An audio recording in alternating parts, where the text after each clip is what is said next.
Boa noite a todos. Eu sou Vânia Paixão, do Grupo Espírita Esperança em Cristo.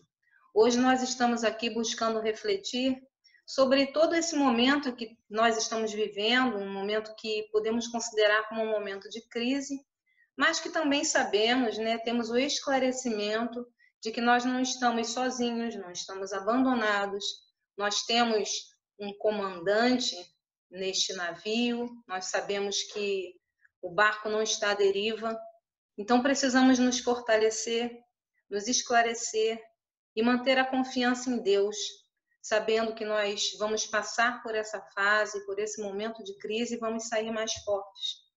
Então nós vamos começar buscando as reflexões de um livro chamado Vida Feliz, é de Joana de Ângeles, na psicografia de Divaldo Pereira Franco.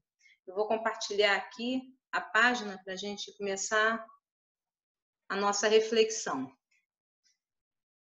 A página nos diz assim: torna-te pacificador.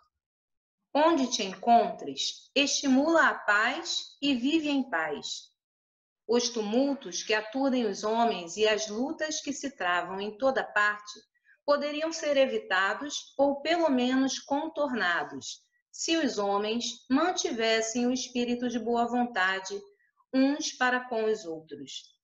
Uma ofensa silenciada, uma agressão desculpada, um golpe desviado, evitam conflitos que ardem em chamas de ódio.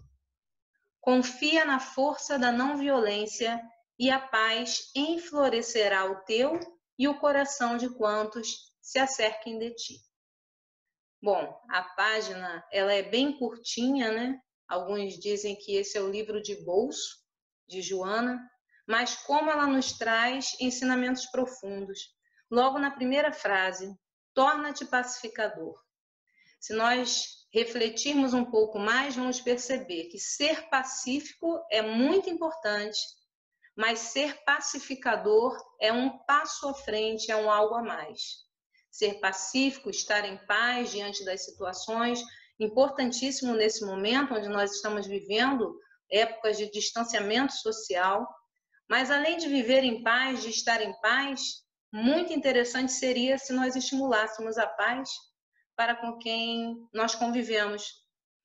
Hoje nós vivemos um momento em que muitos se ofendem nas redes sociais, onde existem polos, cada um buscando defender o seu ponto de vista e esquecendo que este é um momento de nós estarmos unidos. Não que isso seja fácil, é difícil realmente, entender que o outro não está no mesmo entendimento que nós temos, na mesma compreensão que nós temos na vida. Mas nós também não somos os donos da verdade, nós ainda temos tanto a aprender e a gente precisa entender que como nós agiríamos no lugar de outras pessoas. Então, a página ela vem nos trazendo conselhos muito importantes. Uma ofensa silenciada, uma agressão desculpada, um golpe desviado, evitam conflitos que ardem em chamas de ódio. Agora vamos tentar trazer isso para as reflexões de hoje, pensando na família, nas relações familiares e principalmente no momento que nós estamos vivendo, onde a convivência pode se tornar bem mais difícil, porque nós estamos mais tempo juntos, então a nossa rotina foi toda modificada, então muitas pessoas têm passado por momentos de ansiedade, de incômodo mesmo com toda essa vivência que nós estamos tendo. Então vamos primeiro acalmar os nossos corações, acerenar a nossa mente, buscando a inspiração, a conexão com o Pai Maior, com Jesus, nosso Mestre, para que nós possamos sentir a paz a nos envolver, para que nós possamos sentir a sua presença amiga, Senhor, para que nós possamos nos sentir mais fortalecidos e que nós possamos, mesmo diante das dificuldades, da crise, possamos ter confiança que dias melhores chegarão para todos nós. Possamos ter confiança de que as coisas precisam acontecer para que nós possamos nos fortalecer e agradecer, Senhor, o dom da vida, a oportunidade de estarmos aqui, a oportunidade de estarmos reunidos em família e em Teu nome, Senhor. Graças a Deus. Bom, como andam as nossas relações familiares? Como elas andavam antes mesmo de todo esse momento de pandemia acontecer? Como nós temos nos comportado para que as nossas relações familiares, com as pessoas com quem nós convivemos, sejam realmente relações de paz? Nós temos tido paciência, meus irmãos? Se nós observarmos, né, o termo paciência nos traz a ideia da ciência da paz. Como ter paz? Se nós vivemos em um mundo que ainda nos oferece tantos motivos para que nós não estejamos em paz. E aí, eu vou compartilhar aqui com vocês um trechinho de um texto de Emmanuel, na psicografia do Chico, só um texto, um pequeno trecho, para que a gente possa avaliar. A crise acontece. É o parente que fraquejou em obrigações assumidas, comprometendo a tranquilidade de todo o grupo familiar. A moléstia com gravidade imprevista, o afastamento de afeições das mais queridas ou a desencarnação de um ente amado. Como estar em paz, vivendo nesta época onde o sofrimento envolve a tantas famílias? Como estar em paz, como estar vivendo feliz num momento onde existe tanta infelicidade? Então, nós começamos a observar que estar em paz não significa estar alegre o tempo todo. Nós sabemos que muitos estão sofrendo, muitas pessoas estão passando pela doença, muitas pessoas estão sozinhos em casa, enfermos, muitos estão nos hospitais, se encontram nos hospitais, às vezes afastados dos entes, que não podem estar com eles. Então, como é que nós vamos estar numa alegria profunda neste momento de dor? Todos nós precisamos encarar este momento sabendo que, mesmo com todo o sofrimento, nós podemos estar equilibrados, nos equilibrar diante da tristeza. Viver este momento, muitas vezes, para muitos, de luto, não é fácil. Não existe dor mais genuína do que a perda de um ente amado. Joana de Ângeles também nos traz isso. Mas nós podemos, como ela também nos traz, luarizar a nossa dor, a nossa saudade. Ou seja, dar o brilho do luar. Trazer luz para este momento de sofrimento. E como fazer isso, né, meus irmãos? Como é que a gente poderia trazer luz para um momento de dor? Buscando a conexão com Deus, buscando a conexão com o alto, elevando o nosso pensamento, trazendo o hábito da prece. É nesse momento que nós vamos nos fortalecer para suportar essas dificuldades todas. Mesmo antes de todo esse momento de dor mundial, muita dor já existia. Talvez nós não estivéssemos despertos, não estivéssemos acordados para o sofrimento de um irmão que está do outro lado do mundo, talvez. Mas como isso chegou para todos nós, acabamos despertando. A dor parece que está cada vez mais próxima.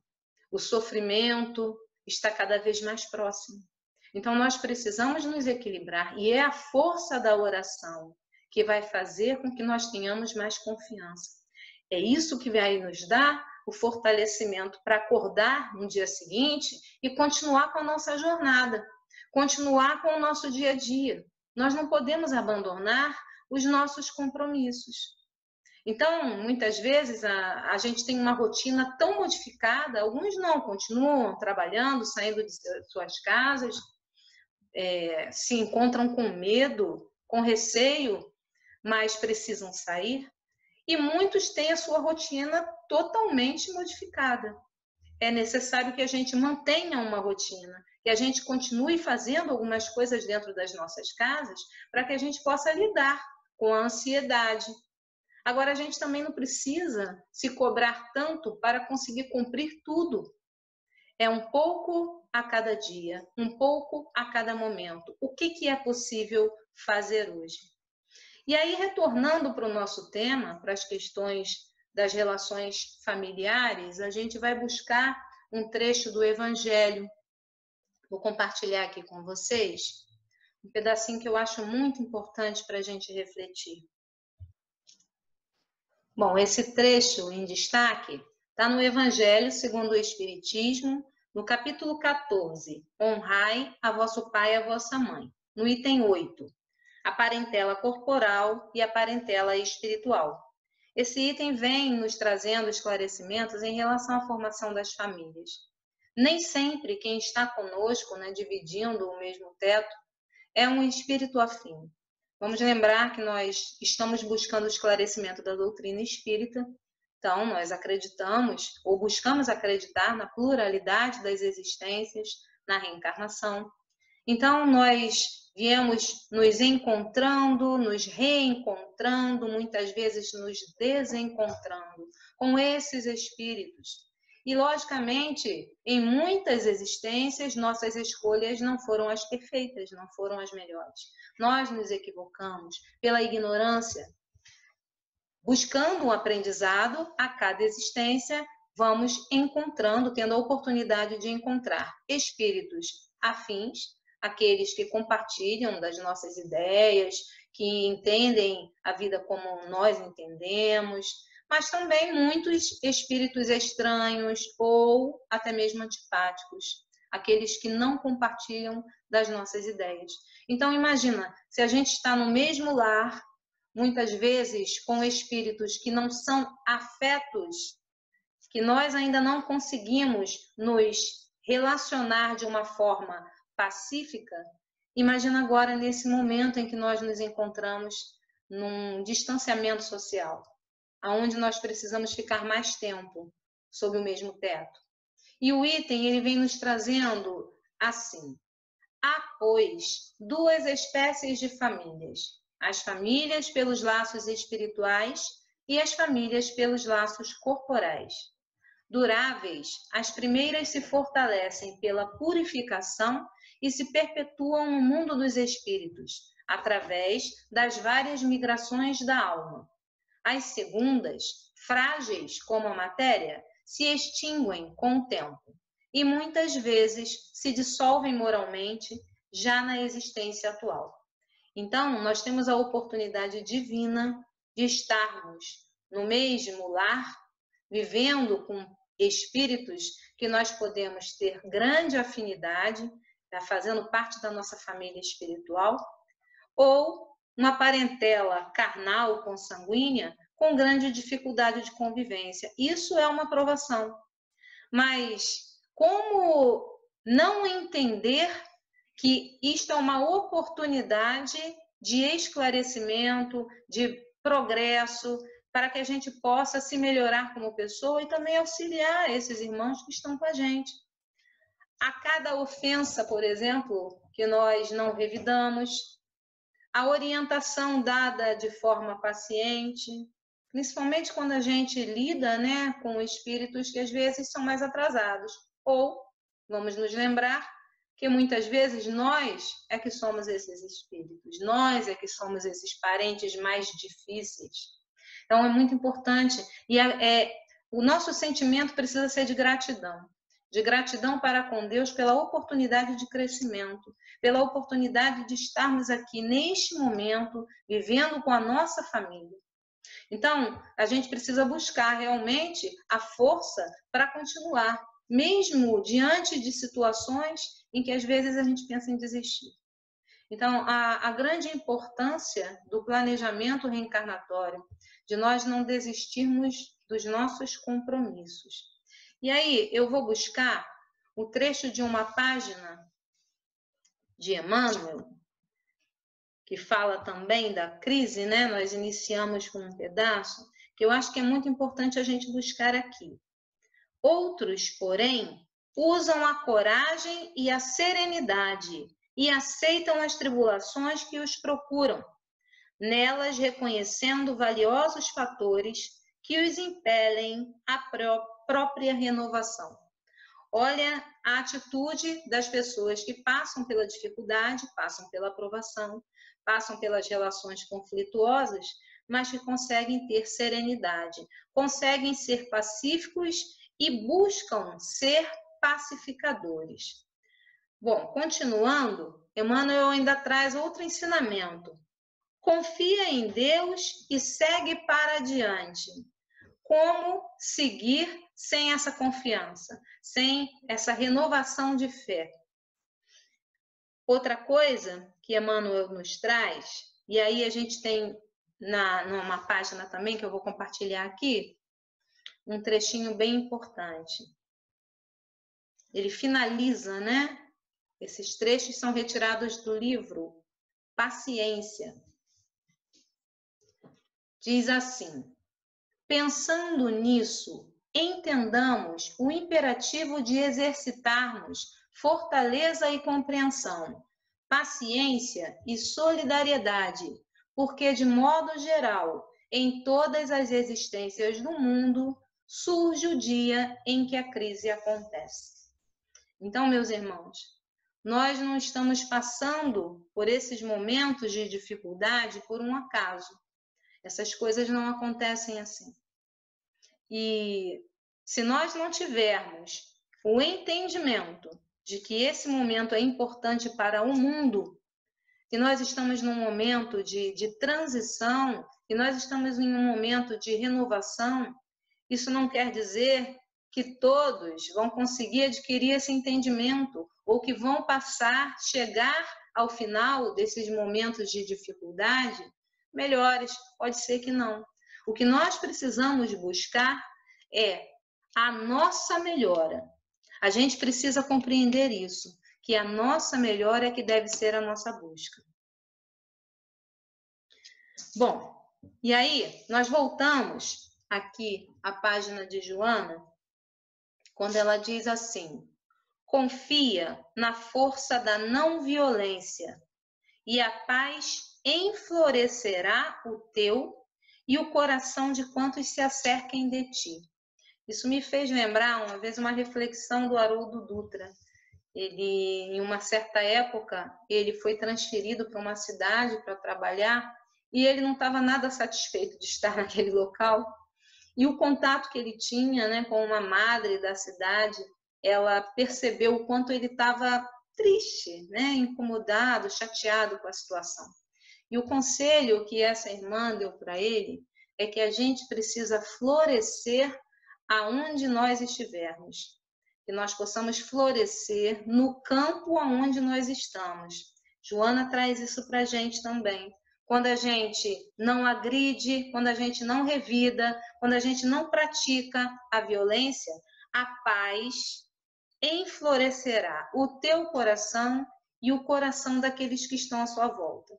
Então, meus irmãos, vamos imaginar que nós estamos nas nossas casas, precisando estar juntos, dividindo as tarefas de casa, muitas vezes não há tanta colaboração.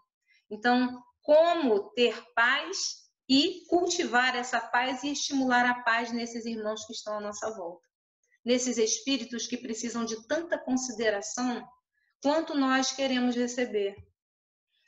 Como então devemos tratar os irmãos que estão repartindo o lar? Nós precisamos dar a estes irmãos, aos nossos familiares, o nosso melhor. Muitas vezes a gente guarda o melhor para a convivência externa, para as pessoas que estão fora. Aí a gente tem uma fala mais mansa, doce, melíflua. Só que a gente precisa ser doce e jogar esse mel para as pessoas que nós convivemos também mais de perto. Porque Jesus ele não deixou para a gente a regra áurea, amar a Deus sobre todas as coisas e ao próximo como a nós mesmos. Então, amar a nós mesmos, mas também amar a esses irmãos que aqui se encontram, que estão partilhando deste momento existencial. Então, nós precisamos, né, meus irmãos, aproveitar essa oportunidade divina, não deixar os nossos compromissos para depois, fazer o nosso melhor, fazer também o que é possível neste momento, para que a gente também não se pressione tanto, para que a gente não jogue uma carga maior do que os nossos ombros podem suportar. Alguns momentos nós vamos estar muito tristes, muito chateados. Em alguns momentos nós vamos pensar que não há uma solução para essa problemática tão grande mundial, mas nós precisamos ter a certeza de que nós não estamos sozinhos, que nós temos companhias espirituais ao nosso lado, que nós temos Jesus nos mostrando um caminho, o caminho, a verdade e a vida.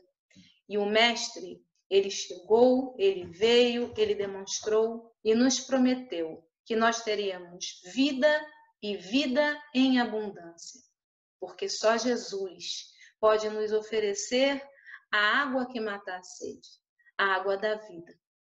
Então é isso, meus irmãos. Obrigada pela paciência, obrigada por refletirem junto neste momento.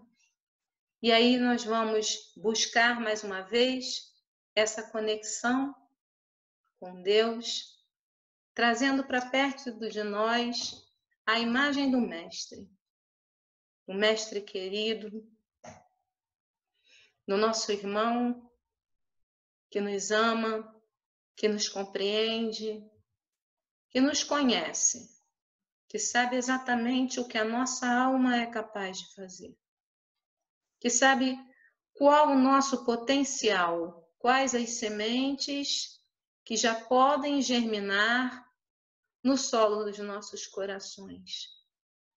E pedimos então a presença desse Mestre querido, a caminhar conosco, a nos dar as mãos, a fortalecer a nossa fé, para que nós possamos continuar com passos mais firmes.